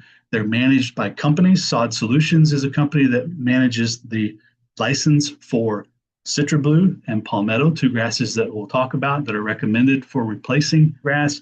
And because they charge that royalty, have a program in place to try to ensure as best as possible that those products that are being sold and charged that royalty on are actually as advertised. Other grasses like Floratam are not licensed. They're not, there's no royalty on those. Anyone can sell a pallet of grass as Floratam or as another name that's not licensed, and it could be anything under the sun as far as the genetic makeup of that sod that's been harvested there. So the two that we know that are licensed and that have done well as far as replacing Floratam lawns that have failed include Citra Blue and Palmetto. These are still recommended today. They've been recommended for the last 7 or 8 years since Citra Blue was introduced. Citra Blue is a new grass developed by the University of Florida. There's less data or time in the field, but now we're gaining an additional experience with it. It's done really well. And as a good option for us for replacing Floratam lawns that have failed because of lethal viral necrosis. The positives of Citra Blue are that it has better fungal disease resistance than Palmetto, the alternative that I'll talk about. It has good shade tolerance, just like Palmetto does. So if we had shady areas in the lawn, it tends to do really well. The biggest complaint that we've received about Citra Blue over the last 5 years since its introduction and widespread use in South Florida are the spongy growth habit that it has. Some communities have even removed Citra Blue because it grows spongy. It can cause a tripping hazard because it grows a little too aggressively. That sponginess accumulates. You can get some scalping that can occur, or cutting of the grass too infrequently can make it thin out. Chinch bugs and sod webworms are problems on Citra Blue, Floratam, and Palmetto, and those are also things that we've seen as potential negatives. It has persisted really well. John showed some pictures of Citra Blue in lawns. It makes for a very nice lawn where it's properly maintained. It is fairly new, and so some folks would prefer to have an established variety with 20 years worth of data versus 5, and that's Palmetto. Palmetto is a disease-ridden grass. We know it has fungal disease susceptibility, but that can be managed with fungicides. Fungicides can do a good job of maintaining Palmetto. They have to be used to take all root rot that Romina talked about, gray leaf spot, and large patch disease.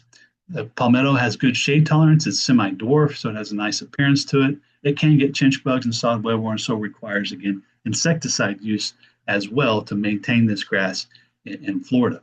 So what else can we say about what to do? First, again, don't use Floratam. And the reason that we want to not use Floratam to resod these grass areas that have died is because they'll die again.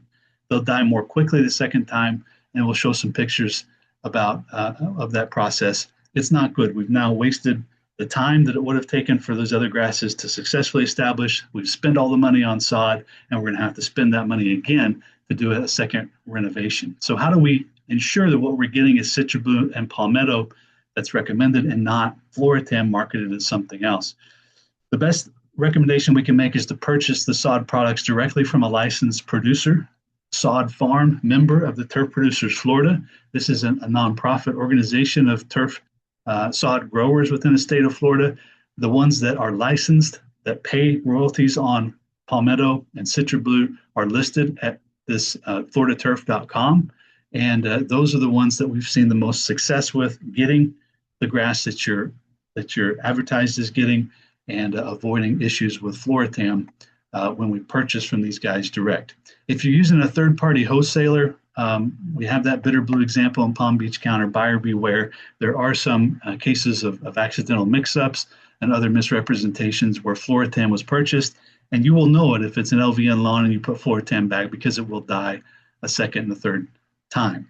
There are other options besides just St. Augustine grass that we can talk about. Zoysia grass is a higher input, potentially higher aesthetic production grass that we can use. It is generally reserved for higher end lawns where we can afford to put that extra input in. Bahia grass is on the other end of the spectrum. It's a low input but low aesthetic lawn in general. Historically, there are some varieties being developed, hopefully to change that. Seashore paspalum is not recommended for home lawn use. It is a grass out there that does not develop SCMV symptoms, is not a host for that virus, just like Bahia and Zoysia grass are not hosts for this virus. Bermuda grass is a host for SCMV, but it doesn't die from it.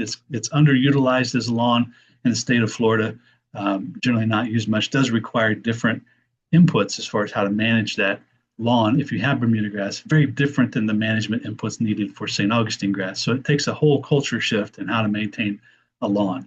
Ryegrass can be used as a temporary lawn in between the period of time when a lawn becomes aesthetically unacceptable to a community, and when decisions are made on how to replace that grass. It's a temporary winter lawn that can be used with ryegrass, not a long-term solution. So those are some options that we can give and that we have given and have worked well. And then we get a lot of questions that I'll try to address now as far as frequently asked questions in response to these recommendations from communities. And a lot of times these questions of the timing of grass replacement start with, do we have to? Do we have to replace the whole community all at once? And the answer to all of these questions is no. You don't have to do anything. As Extension, we're educators, we're presenting options. I can give you information as to what the likely outcomes are going to be, and then it's up to you to decide how you deal with this particular disease and this particular issue, community by community. And strategies have very much differed from different communities, from ignoring it altogether to wall-to-wall replacement. And it does boil down to an aesthetic and what's required for the community, decided on by the community or the HOA, and employed by that group is completely up to them.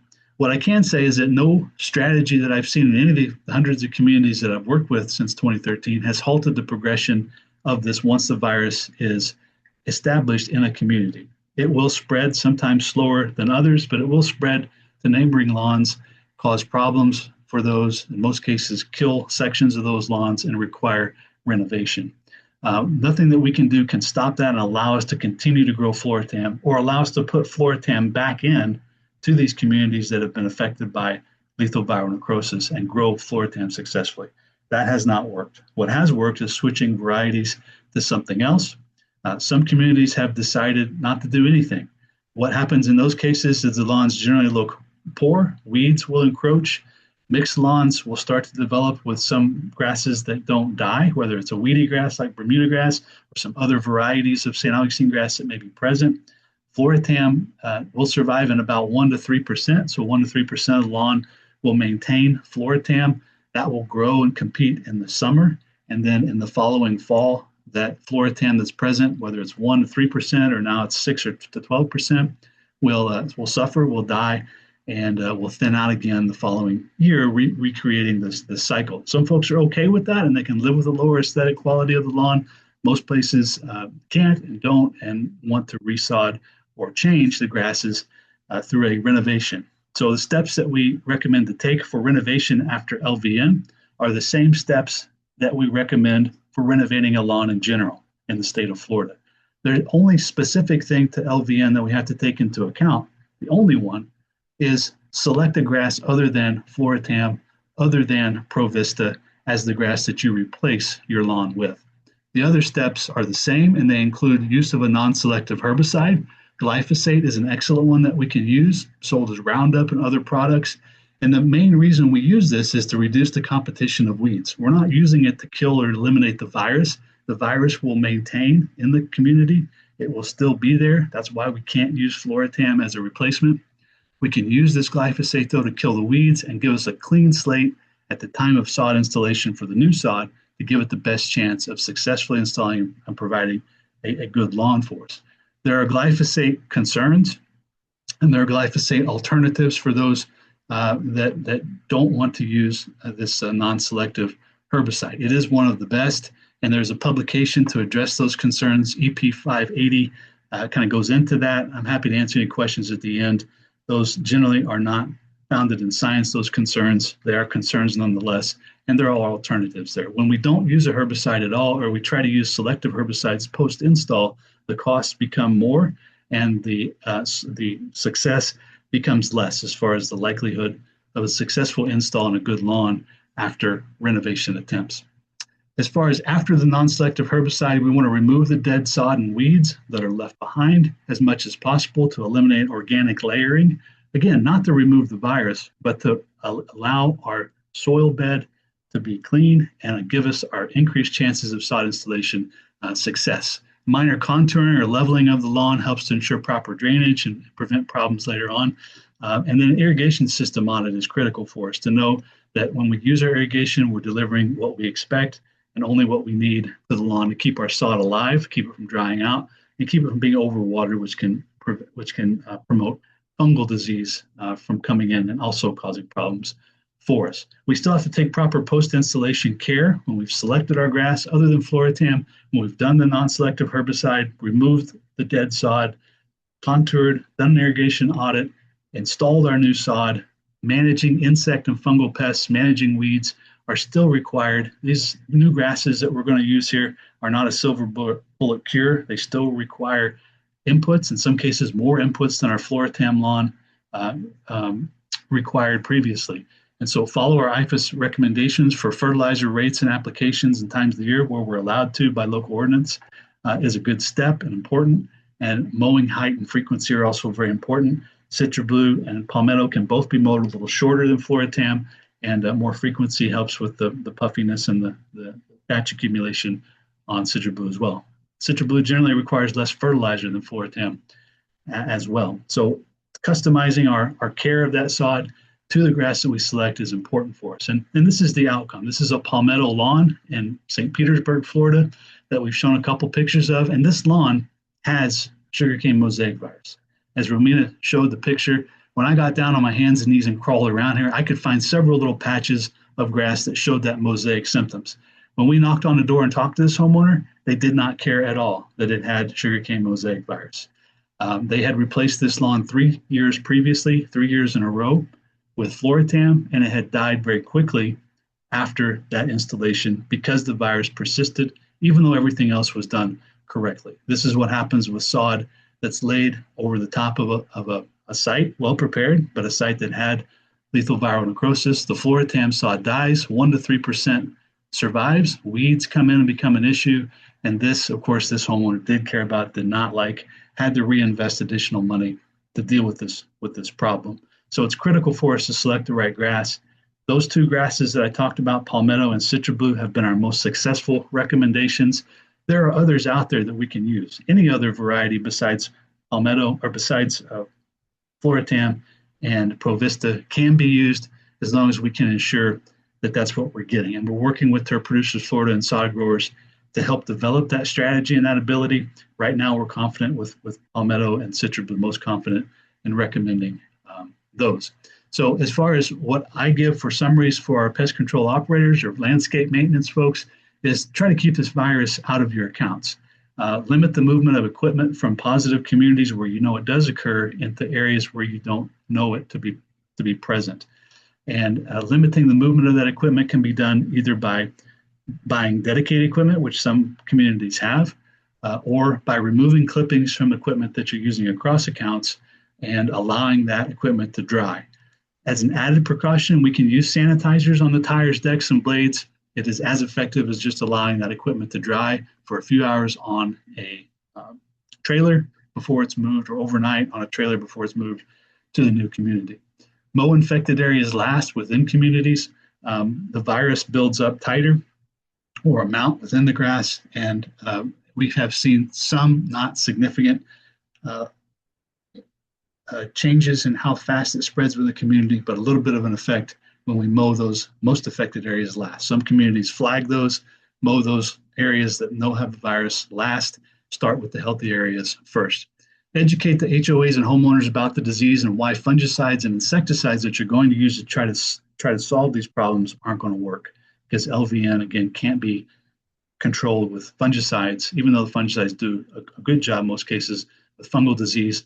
The lawn may have fungal disease. If it also has LVN as Floratam, it's going to die. As far as the folks who are doing pest control applications, if you suspect a problem, get it confirmed early through Romina's lab or through my lab, and don't waste money on herbicides, on fungicides, chasing problems, again, with thinning Floratam grass that will eventually succumb to this virus. Rumor control, you can contact your county office or me directly if you have questions, and we can answer those. Romina mentioned one rumor that we've seen, or maybe it was John, time and time again, if someone has a snake oil product that they say, we can spray on this lawn and it's going to come back and you'll be able to grow Floratam. If that's the case, I'd love to evaluate it. Please send them to me, and I'd be happy to address that concern. So far, in every case, I have not found that to be the case. And we cannot control this virus other than by switching grasses. So I'll put that out there. As far as sod producers, one thing that I didn't mention is that this is a virus, and one potential mechanism for spreading it around is on sod product. We have not found this virus on any sod farm in the state of Florida to date. For sod growers, What we've focused on is educating their employees to recognize it. In the case that it does occur, we want to identify it and stop sale of anything that might contain the virus. Again, so far we've found none of it in our sod growers' farms. Establish a protocol for decontamination of equipment coming back to the sod farm. Don't bring any rip-out material or that dead material that's scraped off of install customers back to the farm. Keep it in the dump or somewhere else. Consider limiting customer install traffic. These are things that we recommend for our sod grower clientele, in addition to helping them, especially Dr. Kenworthy, in identifying the grasses that they're growing and adopting new grasses besides Floratam that we can use. With that, I'm going to stop, turn it back over to Henry, and hopefully we'll have some questions that we can answer. Thanks so much for attending today, for your attention, and thanks Romina, Henry, John, and Kara for your presentations as well. Thank you very much, Dr. Harmon. I don't know you guys, but my brain is full. That's a lot for a short time. Anyhow, we have a few minutes for some questions. I don't know if you want to write a question in the chat so we can answer it, or you can raise your hand and unmute yourself.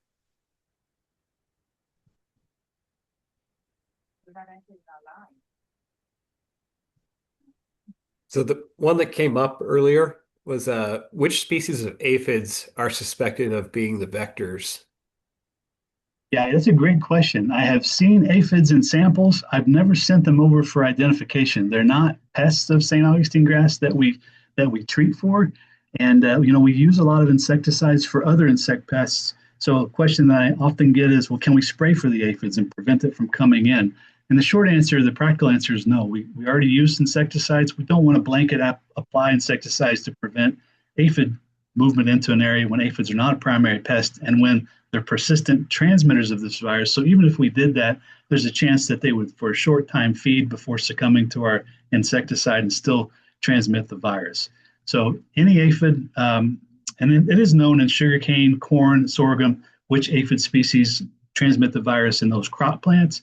It's possible that those are the same aphids or that there are other aphids that are in St. Augustine grass that can also transmit it. It's not an area that we've researched enough to know specifically which aphids are out there doing it, because it does occur fairly infrequently and fairly erratically where we've seen this deposit into new communities.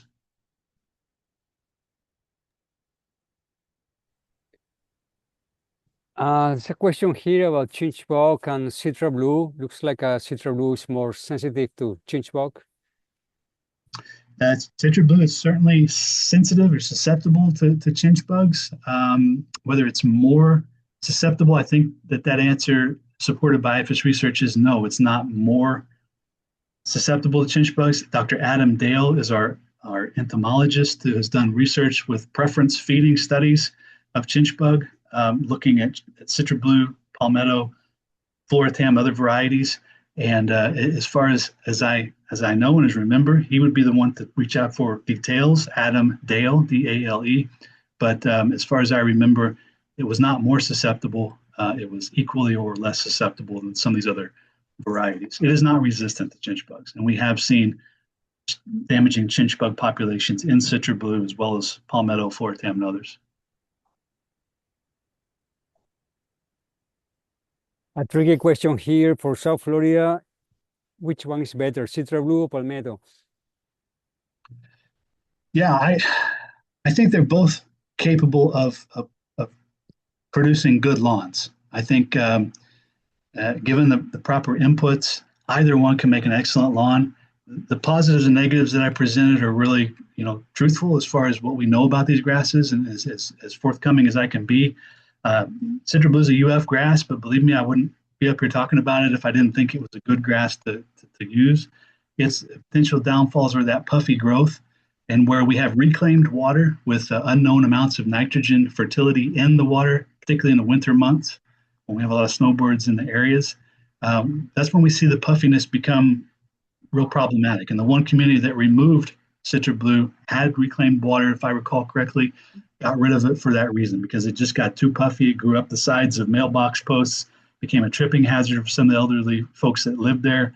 And so that's been the biggest downside of citra blue. Palmettos has been fungal disease. It requires for or more fungicide applications per year to keep it healthy in South Florida. And so, again, neither are perfect. Both can be maintained. Both have their issues. I like Citra Blue. I think it's a good grass. I was more hesitant to recommend it right after it first came out, but we've seen some good things with it so far. All right, so I don't have any more questions here. So let me launch the post test.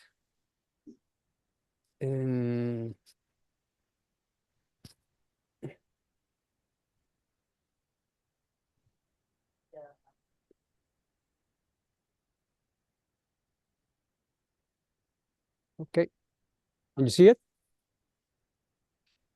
Yes.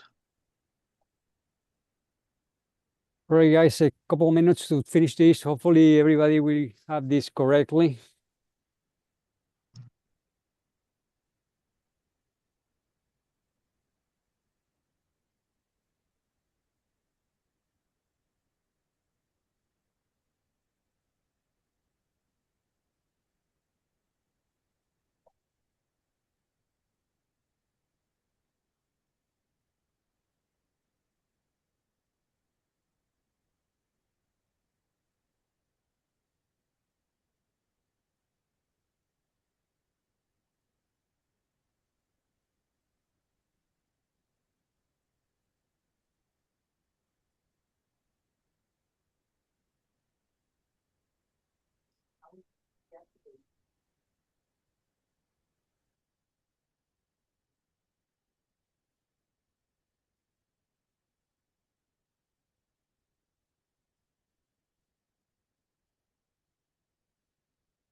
All right, 10 more seconds.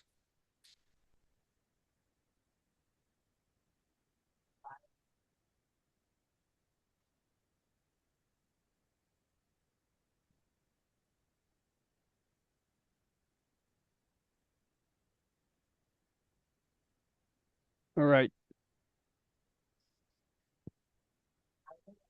You want to, Dr. Harmon or Dr. Assis, you want to check the answers maybe? Yeah, sure. Let's see. What variety is most severely affected? That would be Floritam, and it looks like we had a high percentage of folks get that right. That's great. Floritam is the one that again develops mosaic that transitions to LVN and dies, whether it's first time or after sod's used. What can we do?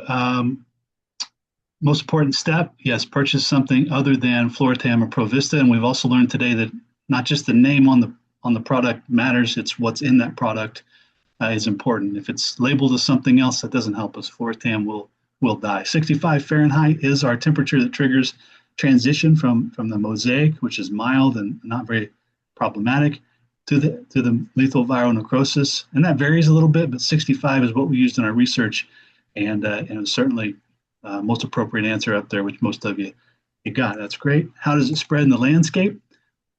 Short distances on machinery like mowers, longer distances by aphids, which was not an option there. So mowers, most of you 95% got. That's great. Virus has been found in all the species except, and that's garden spurge. Yeah, Euphorbia is not a host for sugarcane mosaic virus. These others are. Unfortunately, the sugarcane mosaic virus doesn't kill the crabgrass or the goosegrass, but it is out there. So, yeah, good job. Everybody seems like we had a good increase there, Henry.